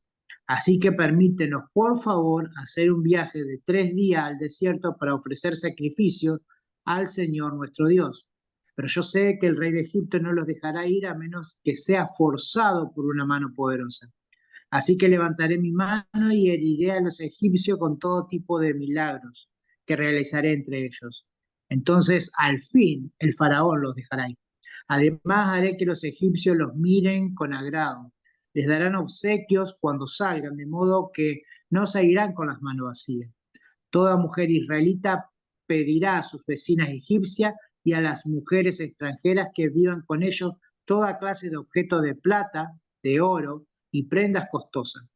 Con esto vestirán a sus hijos e hijas y así despojarán a los egipcios de sus riquezas. Muy bien, hermano, hasta ahí vamos a leer.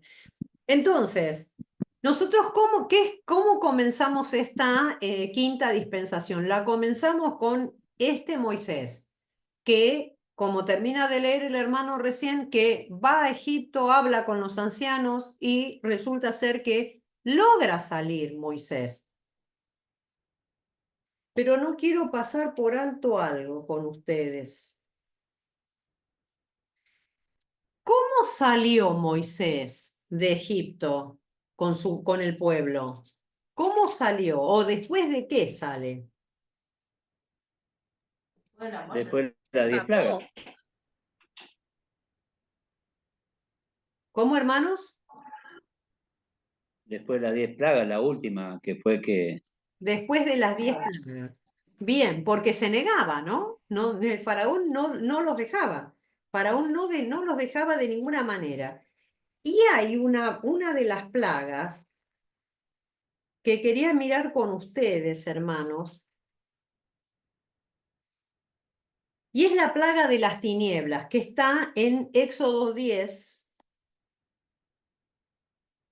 10:21.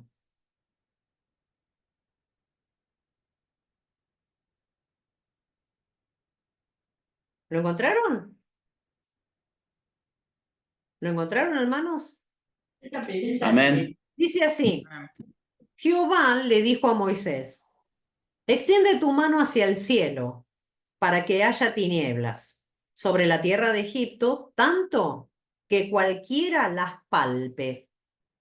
Y extendió Moisés su mano hacia el cielo, y hubo densas tinieblas sobre toda la tierra por 3 días. Ninguno vio a su prójimo, ni nadie se levantó de su lugar en 3 días, mas todos los hijos de Israel tenían luz en sus habitaciones. Bueno, esta es la descripción de una de las tinieblas, pero noten el contenido de esta plaga, hermanos. Porque fíjense, cuando nosotros leemos todas las plagas, siempre nos vamos a dar cuenta que el pueblo de Dios estaba ubicado en Egipto, estaba ubicado en un lugar que se llamaba Gosén.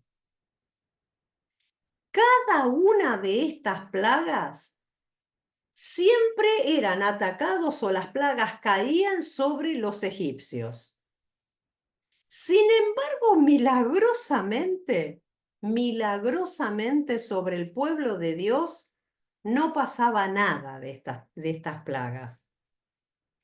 Y aquí particularmente me quiero detener en esta plaga de las tinieblas, porque es tan maravilloso lo que uno lee, porque fíjense la descripción que hace la Escritura acerca de cómo eran estas tinieblas. Dice, es una figura, ¿no es cierto? Es una figura como para que nosotros podamos entender, porque dice, el versículo 22 dice, extendió Moisés su mano hacia el cielo y hubo densas tinieblas sobre toda la tierra de Egipto por 3 días. Ninguno vio a su prójimo, ni nadie se levantó de su lugar en 3 días. Y el versículo 21 dice que eran tan tremendas esas tinieblas, el versículo 21, la última parte, que dice, tanto que cualquiera las podía palpar. La idea que nos está dando la Escritura acá, que las tinieblas eran tan tremendas, tan profundas, tan tremendas, tan terribles, que la palabra a la cual recurre la Biblia dice que las tinieblas se pueden palpar. Ahora, ¿usted conoce o sabe que las tinieblas se pueden palpar? No se pueden palpar. Sin embargo, la Escritura utiliza esta palabra para describir qué potentes eran esas tinieblas, que no eran cualquier cosita. Eran tremendas las tinieblas, 3 días de tinieblas. Tan profundas, si vale la palabra, el adjetivo, para calificar estas tinieblas. Nadie vio a nadie, nadie podía ver a nadie. Por 3 días estuvo este lugar, Egipto estuvo en estas tinieblas. Sin embargo, el versículo 23 en la última parte dice, mas todos los hijos de Israel tenían luz en sus habitaciones. Por lo tanto, ¿por qué me quiero hacer énfasis en esta plaga, en la plaga de las tinieblas? Porque no importa a veces la apariencia de las circunstancias en las que nosotros podemos estar.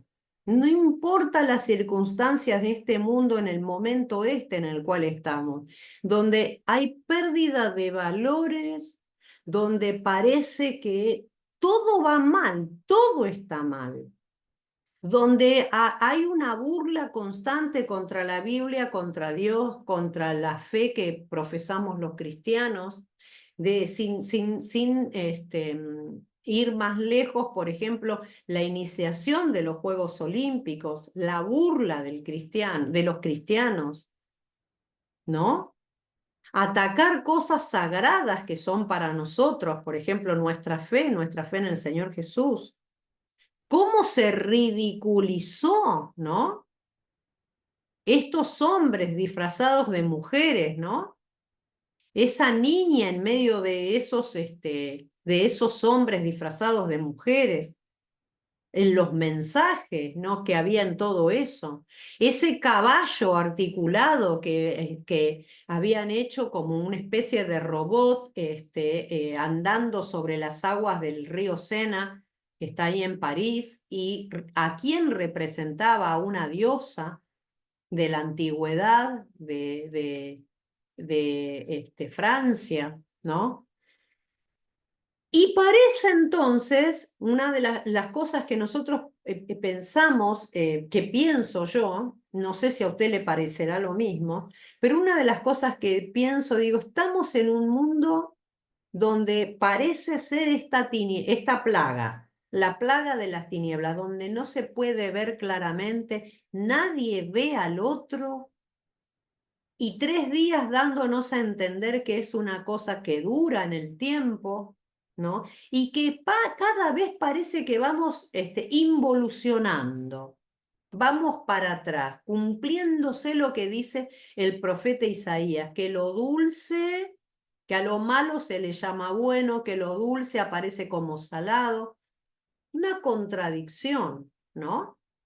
Que lo malo de esta época le llaman bueno, que los valores que se perdieron, bueno, se perdieron, ahora tenemos nuevos valores, que el hombre, por más que sea hombre con todas las características, con todo su ADN masculino, sus cromosomas masculinos, quiere pensar que es mujer y bueno, que piense, y además todos los demás tenemos que respetarlo y decirle señor, aunque sea un señor, ¿no? Sin embargo, la escritura acá en esta plaga de las tinieblas, ¿saben para qué me ha servido? ¿Y para qué pretendo que ustedes también lo mediten? Es que a pesar que las tinieblas sean lo más densas que sean, tan densas las tinieblas que hasta las podamos palpar, como dice la escritura en el versículo 21, a pesar de todo ello, la escritura a nosotros nos dice en el versículo 23, última parte, más todos los hijos de Israel tenían luz en sus habitaciones. Esto es lo maravilloso y esto es lo grandioso, hermanos, de la escritura, que a pesar de todo hay luz. ¿Quién es nuestra luz? Yo conozco a uno que dijo, yo soy la luz. Yo soy la luz. Y el que me sigue no andará en tinieblas. Yo soy la luz del mundo. Y el que me sigue no andará en tinieblas. Entonces, pase lo que pase, las tinieblas parecen avanzar, ¿no? El mundo parece enloquecido. Los valores ya no hay. Tanto que son capaces de atacar todo lo que es sagrado, las buenas costumbres, la familia, los niños, todo, dar vuelta a todo. Pero a pesar de todo esto, recuerden, hermanos, más todos los hijos de Israel tenían luz en sus habitaciones, ¿no? Entonces, quería rescatar de todas las plagas, esta plaga en particular, que tantas veces me ha hecho pensar, me ha hecho reflexionar, me ha alentado y que siempre pienso lo que está escrito acá para nuestro propio provecho es a no olvidarnos. Quiero escucharlos. ¿Qué opinan de esto? Mientras usted Un hablaba, horror lo que pasó en los Juegos Olímpicos. Un horror. Un horror. Hermano Hugo, ¿qué iba a decir? sí, que mientras usted estaba hablándonos, el Espíritu Santo ministraba mi vida y traía, ¿no? Para poder también meditar, como dice usted, en los tipos de manifestaciones de las tinieblas. Porque en Génesis nos habla de que estaban sobre la faz de la tierra. Después nos habla acerca de estos tipos de tinieblas que son palpables. Y muchas veces se hacen palpables estas manifestaciones de las tinieblas. Sí. Cuando una persona está endemoniada, cuando hay situaciones en casas donde realmente esas manifestaciones hacen que actúe la violencia, que actúe como es el enojo, la ira, se hacen palpables. Y de qué manera, como declaraba usted y decía que donde está la luz, que es Jesucristo, allí no hay oscuridad o no hay tiniebla. Y como todo este tipo de manifestaciones de las tinieblas, siempre el que va a salir adelante es la luz de Cristo. Y qué importancia es que nosotros podamos ponerla por obra en nuestras vidas, en nuestros hogares y en los lugares donde estemos, porque en los lugares donde estemos también va a haber manifestación de las tinieblas. Sí. Y qué necesidad, y todo esto que ha pasado en Francia, en París, como iglesia nos pueda poner a la vanguardia de decir, bueno, Cristo sigue siendo la luz de este mundo y que todavía hay esperanza para aquellos que la tienen por perdida. Sí, sí, hermano, es así. Además, porque cuando nosotros vemos que en Egipto estas tinieblas estaban sobre todo Egipto, sin embargo el Señor establece una diferencia. La diferencia entre estos egipcios y la diferencia con su pueblo. En todos los demás estaban en las tinieblas, en tinieblas. Sin embargo, su pueblo tenía luz. Tenía luz. Entonces, la escritura es tan clara porque es un consuelo para nuestras vidas, que a pesar de las tinieblas, a pesar de lo que esté pasando, estos egipcios acá, como está diciendo la escritura, sin embargo en su pueblo, en medio de su pueblo, había luz, dices, los hijos de Israel tenían luz en sus habitaciones, es decir, el lugar donde estaban. ¿No? El lugar donde moraban, tenían luz. Entonces, hermanos, no se olvide de estas lecciones, de estas cosas que pasan aquí, que tenemos aquí en la Escritura, y que han sido escritas para nuestro provecho, para que nosotros podamos aprender, podamos ver, ¿no? Qué es lo que estaba pasando en aquella época. Bueno, ¿alguien más quiere agregar algo? A ver, María Falet, la quiero escuchar. ¿Se anima? Hola, ¿cómo están? Sí, estaba meditando en esto, ¿no? Y dice, aunque tinieblas cubrirán la tierra y oscuridad las naciones, sobre nosotros amanecerá la luz de Cristo. Lo dice también, ¿no es cierto? Hay uno de los profetas mayores. Sí. Y bueno, y meditaba sobre esto y es verdad, es un consuelo para nosotros. Hoy por hoy hay muchísimas cosas, como lo de los Juegos Olímpicos, que también son señales para nosotros, que los tiempos están cerca. Estas cosas van a suceder. Entonces tenemos que estar preparados. Y aunque oscuridad nos rodee, sabemos que siempre la luz de Cristo está sobre nosotros. Ese es nuestro consuelo eterno, creo, ¿no? Sí, sí. ¿Alguien? Gracias, hermana. ¿Alguien más quiere agregar algo con respecto a esto? ¿No? ¿Hermano Oscar?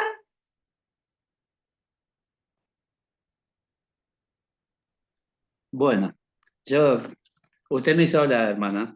No, Hoy a la tarde fui a visitar a un taller de un muchacho de 30 años, un taller de tornería, y bueno, el chico cuando entro estaba sentado en el vehículo con el portón cerrado.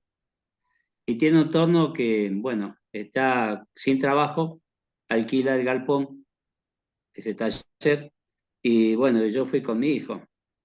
Resulta que cuando entro ahí, yo sabía que no tenía trabajo. Este chico hace poco tiempo que había perdido el papá, sin darse cuenta queda delante del taller, que es una empresa, y bueno, tiene gastos fijos y todo eso. Cuando entro ahí, empezamos a hablar, que empecé a hablar con él y me dice, mi hijo Pablo dice, papi, yo sé que cuando yo entré ahí, sentí tan pesado el galpón que hasta tenía ganas de llorar. Y bueno, cuando empezamos a orar y primeramente le hablé del Señor a este chico, que bueno, tenés 30 años, sos jovencito, y yo siempre le digo esto, ¿no? Tenés que tomarte bien del Señor, porque cualquier decisión que tomes, estando en el Señor, y vos le consultás al Señor, siempre va a ser correcta. Si no estás con el Señor, cualquier decisión que tomes va a ser de la persona y generalmente no son correctas, son del corazón. Pero si vos tomás decisión en este momento, va a ser correcta. A lo que yo quiero cerrar con esto y no quiero hacerlo tan larga. Era esa pesadez que había en ese taller que se podía palpar. Y yo digo, cuando dejamos de orar, mi hijo dice, papi, cambió el ambiente. Así que, bueno, eso quería acotar nada más, hermano. Bueno, Que se qué palpa bueno. la tiniebla, esa tiniebla se palpaba en ese momento ahí, lo que hoy me pasó. Sí, qué bueno. Gracias, hermano, por compartir esto. Entonces, vemos acá entonces a este Moisés que comienza acá esta dispensación de la ley, que ya salió de Egipto y que ya está aquí en el desierto. y que vemos que un viaje que era muy corto hasta llegar a esa tierra prometida, que era Canaán, sin embargo, la Escritura a nosotros nos dice que ese viaje que era muy corto en distancia, sin embargo, ellos empezaron a dar vueltas y vueltas y vueltas y resulta ser que estuvieron 40 años en el desierto, ahí en el desierto, ¿no? Y vamos a ver ahí que vemos a Moisés, que está 40 años alrededor del desierto, que Moisés va a mandar a 12 espías. Va a mandar a esta gente, un representante de cada una de las tribus, la va a mandar para que vayan e inspeccionen, hagan y miren cómo era esta tierra de Canaán, la cual Dios les había prometido. ¿Por qué? Por una sencilla razón, porque acá tiene que haber una estrategia. No iban a entrar así nomás, no sabían quiénes estaban, no sabían qué armas tenían, no sabían cómo vivían, no sabían si eran muchos, si eran pocos, no sabían cuáles eran los edificios que tenían en aquella época. Entonces Dios les había dado la promesa que todo lugar que ellos pisaran iba a ser para ellos, que esa era la tierra que Dios le había prometido a Abraham, que no había tenido cumplimiento en la época de Abraham, pero ahora, después de casi 400 años y más, estaban a punto de poseer esa tierra que Dios les había dado, pero no podían entrar de cualquier manera. Tenían que tener una estrategia, tenían que ver cómo poder poseer esa tierra que Dios les prometió. Entonces va a mandar estos 12 espías. De los 12 espías nos vamos a encontrar en el libro de, bueno, me parece que no voy a seguir más porque son las 10 ya de la noche. Vamos a encontrar entonces que Moisés, acá nos vamos a quedar nada más.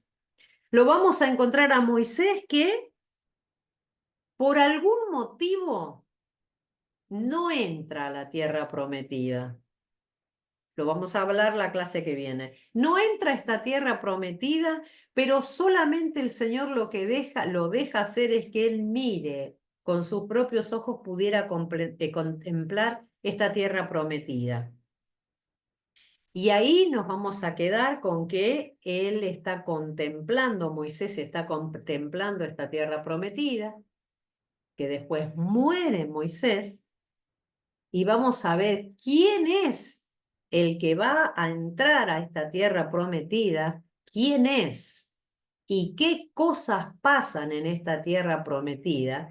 Y les puedo decir a ustedes, hermanos, les puedo decir que hay tantas lecciones que son aplicables a nuestras vidas cuando nosotros vamos a esto que el Señor nos ha prometido. ¿Cómo nos cuesta a veces hacernos de esto que el Señor nos prometió?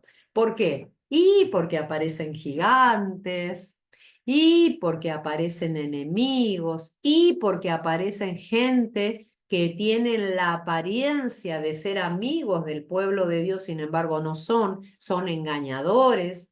Y bueno, van a aparecer un montón de cosas, ¿no? Recuerden, la tierra prometida no es un símbolo del cielo. No es un símbolo del cielo. Muchos predicadores dicen que la tierra prometida es un símbolo del cielo. El Canaán no es un símbolo del cielo. ¿Por qué? Porque en el cielo no va a haber gigantes. Porque en el cielo no va a haber mentiras, porque en el cielo no va a haber guerra. Una vez que nosotros estemos en el cielo no vamos a estar en todas esas circunstancias. Entonces, ¿símbolo de qué es la tierra prometida, Canaán? Es símbolo de la vida que nos toca vivir una vez que somos convertidos, que somos llamados, que somos creyentes. Es la tierra prometida, representa eso, la vida que tenemos que aprender a vivir en el Espíritu. ¿Por qué? esta tierra prometida, es esa vida que cada creyente tiene que vivir en el Espíritu. Y porque le van a aparecer al creyente, a ustedes y a mí, gigantes, mentiras, problemas, gente que va a pecar. Vamos a ver después la próxima clase. Entonces, por hoy nosotros terminamos con esta clase. Y escuchen, hermanos, el día jueves, probablemente mañana, les voy a mandar el parcialito, el primer parcial que ustedes van a tener que hacer. Se los mando mañana y hasta el sábado, a las 18 horas, tienen tiempo de contestarlo. Entonces, miércoles, jueves, viernes y sábado, hasta las 18 horas tienen tiempo de contestarlo. ¿Qué va a decir en ese parcial? Y van a decir las primeras dispensaciones, los primeros pactos y nada más. Es muy sencillo. Pero ¿qué más van a tener que hacer además de contestar? Van a tener que leer este libro. Van a tener que leer esta primera parte de la quinta dispensación y van a tener que ir atrás del libro, atrás de todo, en la parte de atrás, en la página, ya les voy a decir, hermanos, ¿qué página van a tener que leer? La página, anoten porque esto es importante, la página 21, ¿sí? La página 21, la parte de atrás del libro van a tener que leer la página 21. Todo eso lo van a leer para la próxima clase. ¿Sí, hermanos? ¿Sí? Bueno, ¿y qué más van a tener que leer? El capítulo 10. Sí. ¿Qué capítulo 10, hermana? Este capítulo. El capítulo 9, mejor dicho, 9. El capítulo 9 de este libro. ¿De qué libro?